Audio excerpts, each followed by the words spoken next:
Hello everyone, welcome to study Vigyan Prakash. तो दोस्तों, UPPSC के द्वारा एक नया विज्ञापन आज जारी किया गया है। इसको देखेंगे, लेकिन इसके पहले आपको ये बता दें कि एलटी ग्रेड की अगर आप तैयारी कर रहे हैं तो आपके लिए यहाँ पर एक खबर है कि जो एलटी ग्रेड की परीक्षा होगी ये 2 चरणों में होने वाली है। यानी कि नेक्स्ट जो एलटी ग्रेड की परीक्षा है वो प्री और मेंस के रूप में रहेगी। तो इसकी भी तैयारी आप लोग अभी से करते रहिए, प्री और मेंस के सापेक्ष। साथ ही साथ यहाँ पर चर्चा है कि शिक्षा सेवा चयन आयोग को मिले सचिव, अब तेज होगी भर्ती की प्रक्रिया। तो आज यूपी टीजीटी पीजीटी 2022 की परीक्षा पर चर्चा होगी कि परीक्षा कब तक करवाई जाए, और जो एग्ज़ाम डेट है उस पर भी मुहर लग सकती है।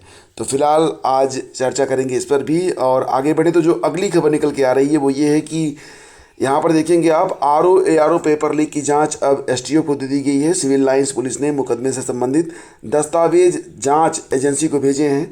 और यहाँ पर एक खबर और भी है कि बेरोजगारी अप्रैल में बढ़कर 8.1% हो गई है। 47 लाख लोगों का रोजगार जो छिन गया है।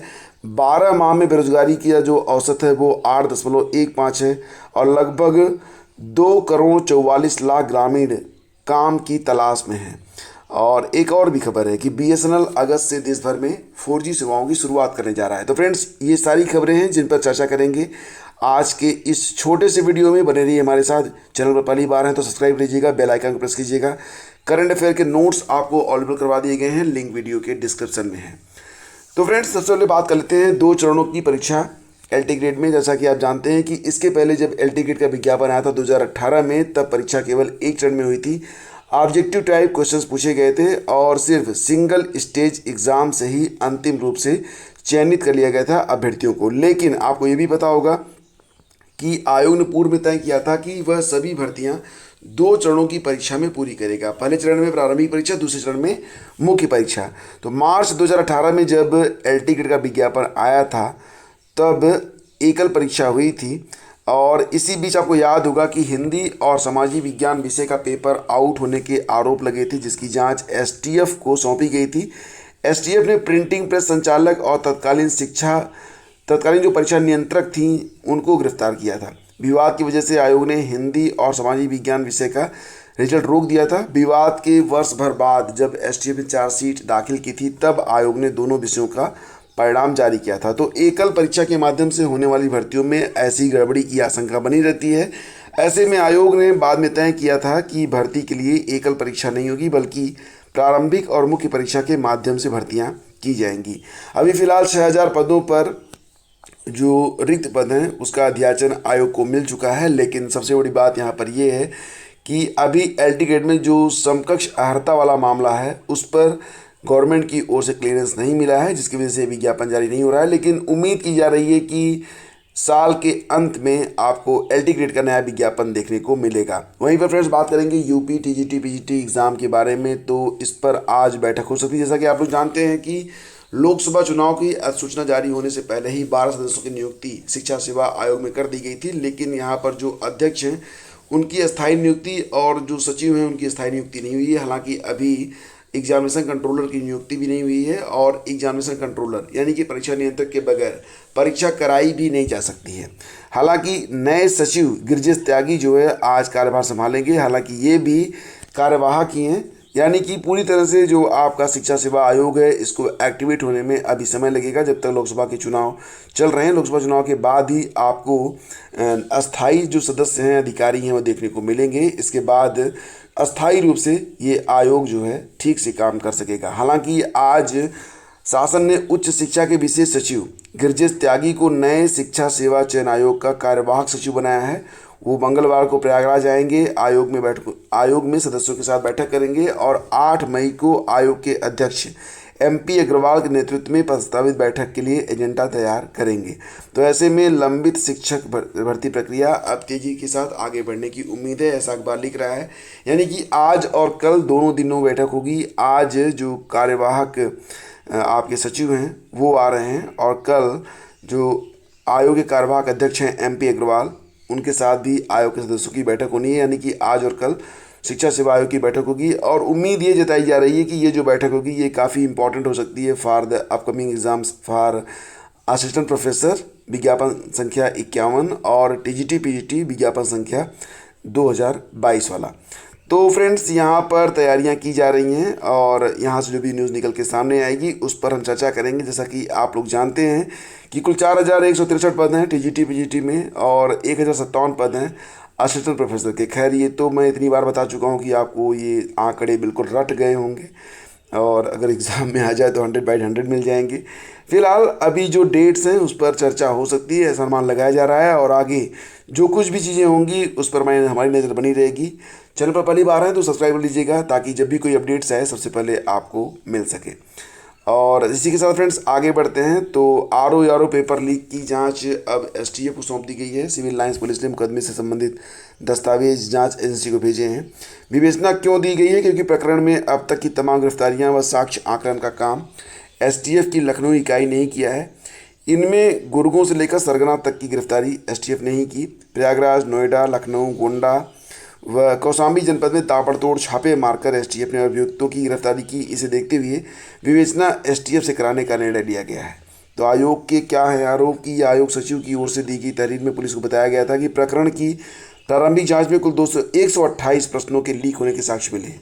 11 फरवरी को 2 पालियों में हुई परीक्षा के पहला पेपर और दूसरे पेपर के कुल 128 सवाल परीक्षा शुरू होने के पहले ही सार्वजनिक होने की सूचना सोशल मीडिया और अन्य माध्यमों से मिली। आयोग को मिले प्रत्यावेदन और साक्ष्यों से यह जानकारी मिली कि प्रथम प्रश्न पत्र के 103 और द्वितीय प्रश्न पत्र के 25 प्रश्न परीक्षा शुरू होने से पहले सार्वजनिक हो गए। प्रथम और द्वितीय दोनों प्रश्न पत्र के जो प्रश्न और उत्तर परीक्षा पूर्व सार्वजनिक हुए उनमें कोई सीरीज अंकित नहीं है। हालांकि सामान्य अध्ययन के 103 प्रश्न बी सीरीज के प्रश्न पत्र से मेल खाते हैं। इसी तरह सामान्य हिंदी के 25 प्रश्न व इसके उत्तर सी सीरीज के प्रश्न पत्र से मेल खाते हैं। तो फिलहाल यहाँ पर जो ये विवेचना है अब एसटीएफ ही करेगी, ऐसी जानकारी मिल रही है। और बेरोजगारी के बारे में बारे में बात करते हैं फ्रेंड्स। तो बेरोजगारी अप्रैल में बढ़कर 8.1%, 47 लाख लोगों का रोजगार जो छिन गया है। यहाँ पर आप देख सकते हैं कि देश में 15 साल और उससे अधिक उम्र के व्यक्तियों के बीच बेरोजगारी दर अप्रैल 2024 में बढ़कर 8.1% पर पहुंच गई। मार्च में यह कितना था? 7.4% रही थी। बेरोजगारी की सबसे ज़्यादा मार ग्रामीण इलाकों पर पड़ी है। Centre for monitoring Indian economy के कंज्यूमर पिरामिड हाउस होल्ड सर्वे में दावा किया गया है कि पिछले महीने 47 लाख लोगों का रोजगार छिन गया। इसमें सर्वाधिक करीब 90% हिस्सेदारी गाँव में रहने वाले लोगों की रही। गाँव में रोजगार छिनने की वजह से ग्रामीण श्रम बल का आकार 42.30 लाख घटकर अप्रैल में 28.88 करोड़ रह गया। तो पिछले 5 महीनों में यह पहली बार है जब ग्रामीण क्षेत्रों में रोजगार कम होकर 29 करोड़ के स्तर के नीचे आ गया है। हालांकि माना जा रहा है कि यह आम चुनाव का आंशिक असर है और 12 माह में बेरोजगारी का औसत 8.15 हो चुका है। श्रम बल का आकार घटकर 42.91 करोड़ हो चुका है और श्रम भागीदारी दर यानी कि एलपीआर घटकर 40.9% और रोजगार मिलने की दर कम होकर 37.6% रह गई है। और सर्वे के मुताबिक ग्रामीण भारत में बेरोजगारी दर अप्रैल में बढ़कर 7.8% पहुंच गई। मार्च में कितनी थी? 7.1 थी। सक्रिय रूप से रोजगार की तलाश कर रहे ग्रामीण बेरोजगारों की संख्या बढ़कर कितनी हो गई? लगभग 2.5 करोड़ के आसपास पहुंच चुकी है। और शहरी बेरोजगारी दर भी मार्च के 8.1% से बढ़कर 8.7% पहुँच गई है। तो ये है बेरोजगारी की मांग। और बीएसएनएल जो लोग यूज़ करते हैं, खैर मुझे नहीं लगता होगा कि जो लोग इंटरनेट चलाते होंगे वो लोग बीएसएनएल यूज़ करते होंगे। अब तो बस इसे कॉलिंग के तौर पर लोग इस्तेमाल कर रहे हैं क्योंकि सन 2000 से लेकर 2024 तक बीएसएनएल की सेवाएं जैसे पहले थी वैसे आज भी हैं। आज भी नेटवर्क का बड़ा इशू रहता है और इंटरनेट तो खैर मिलता तो बहुत है लेकिन चलता बिल्कुल नहीं है। अगर आप लोगों में से कोई बीएसएनएल से नेट यूज़ करता है तो प्लीज़ कमेंट जरूर करेंगे। मैं जानना चाहूँगा कि कितने लोग हैं जो कि बीएसएनएल से इंटरनेट का इस्तेमाल करके खुश हैं। फिलहाल फ्रेंड्स आगे बढ़ते हैं और ये सारी खबर यहीं पे समाप्त करते हैं। करंट अफेयर की पीडीएफ आप लोग बिल्कुल फ्री में, जो आज करंट अफेयर है उसकी पीडीएफ आप डाउनलोड कर सकते हैं, लिंक वीडियो के डिस्क्रिप्शन में है। और यहाँ पर अब चलते चलते आप लोगों को बताना चाहेंगे फ्रेंड्स कि आज यूपीपीएससी एक विज्ञापन जारी कर रहा है सिस्टम एनालिस्ट का। ये शार्ट नोटिस है और इसमें ये कहा गया है कि 7 मई से ये विज्ञापन जो है मतलब इसके ऑनलाइन आवेदन की जो प्रक्रिया होगी ये शुरू होगी, जो कि 1 महीने तक चलेगी, मतलब 7 जून तक चलेगी। और शैक्षिकर्ता क्या है, जैसा कि विस्तृत विज्ञापन में दिया गया है, आयु सीमा रहेगी 1 जुलाई 2024 को 30 साल से लेकर 55 साल तक। और यहाँ पर आवेदन में सुधार संशोधन 14 जून तक कर सकेंगे अभ्यर्थी। खैर सीट बहुत कम है, केवल एक सीट है सिस्टम एनालिस्ट का। तो ये जान लीजिए आप कि सिस्टम एनालिस्ट का पद है, एक सीट इसमें केवल है, और ये भी प्रतिनियुक्ति की सीट है।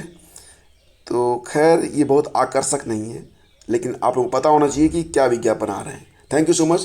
Please do like and share. Thank you.